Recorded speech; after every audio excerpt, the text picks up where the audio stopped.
Now that I have all the ruffles sewn on, looks like quite a mess right now, but I am going to begin to stitch my gathering rows. And remember I said we have to tuck those in so that they're not sticking out above.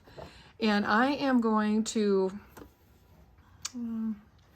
I think I'll start at a side seam because then I've got a good point of reference. And I will start and stop the gathering stitches at the side seams, because if you try to pull all the way around the skirt, they're just gonna break. So we won't even tempt fate for that. So I'll go ahead and get the first couple tucked under. A nice long running stitch. This is the longest one my machine will make. So they call it a 5.0 millimeter stitch.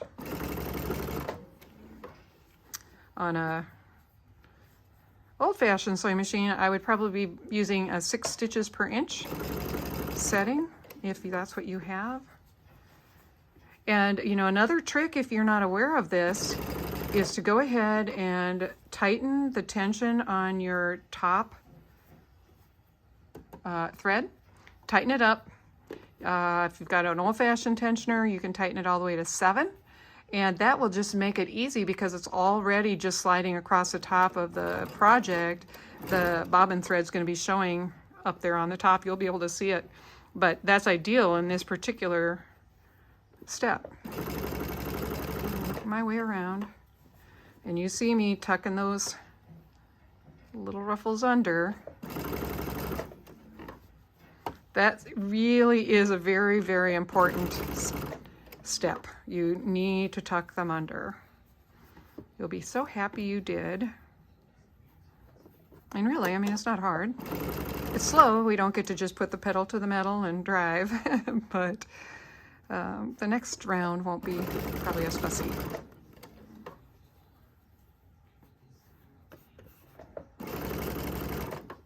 Don't worry, if there's a pleat going on back there, don't worry about it.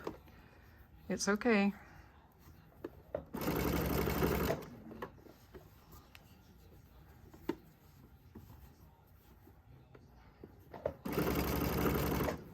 Man, I could have really used one of these skirts when I was like in elementary school. Ooh, I would have had so much fun.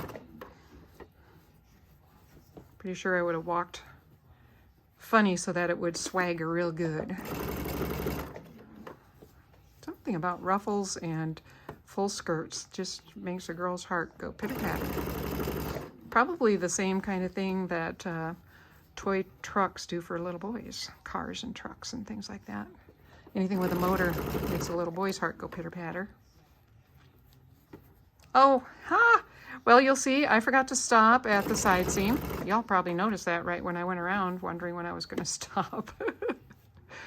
It's okay, I'll break my threads over there, and I will still only pull from the 2 side seams. I won't try to make my thread go all the way around. It's just not made sturdy enough. Unless you switch to like buttonhole twist or something on here, you could totally do that. Now it's time for the second row, and I'm going to show you. You see these big, by pushing that head down, it causes the cascading to begin. It's so important. All right. This time I don't have to push them down, but I am going to need to be mindful that I haven't done something like where it's folded back up again, and then I come along and I've got this kind of thing happening. You don't want that. So we're just going to make sure that they're staying tucked. Okay, here we go. This round might be faster, or it might not, just because of that potential trouble. I really have to keep an eye on that.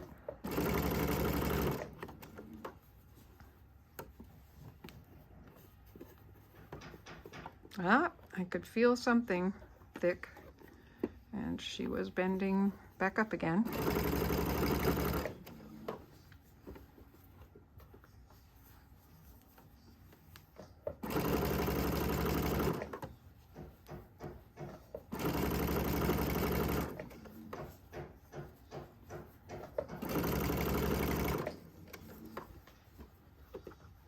Now this is where I should have stopped and then started again, but since I didn't, I'm going to be consistent so I don't have different length strings. For some reason, that's harder for me when I'm gathering. I end up with a mess. So we'll stay consistent.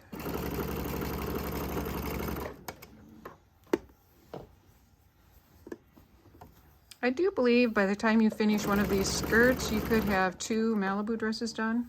Not positive, but you know, they're a little bit labor intensive, but they're so cute. I think a few of them are worth it. Probably can't do it as a steady diet, but for sure a good project when you just need to break loose with your creativity and do something fun. This is the project for you. All right, so now I'll just do this while you're watching. What I'm gonna do is come over here and I'm just gonna pull up. I'm being careful not to get the blade side of the seam ripper involved, but it's gonna give me some leverage if I can get it in there. Okay, now I'll do a little bit of gathering. So I will say one of the issues with this newer model sewing machine is that it's not quite so straightforward to change the upper tension. If I try to do it, it's smart and it wants to have a balanced tension, so it just changes the bobbin to match what I do on top. So I have to struggle a little bit more with my gathering on this machine. I will admit, typically I would probably go to my mom's old Singer Black 99-1 and do this step, but I don't have good video ability over there. So anyway, see, so now once I get it started, I can, I'll just go ahead and I'm going to cut the string a little bit offset because I'm going to get on the other side of that seam allowance. It's just too bulky to cooperate with me. So now that I'm over here, you know, I can begin gathering.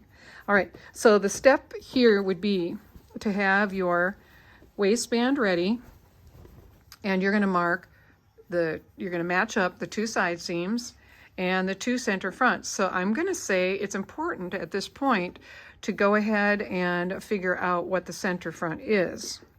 I made it a little difficult on myself by gathering that, but I can verify by going to the bottom. So what I'm going to do is take a break. I'll come back. I'll have a pin in the official center front and center back, and I'll have my waistband lined up and ready, and we'll take a look at how that is.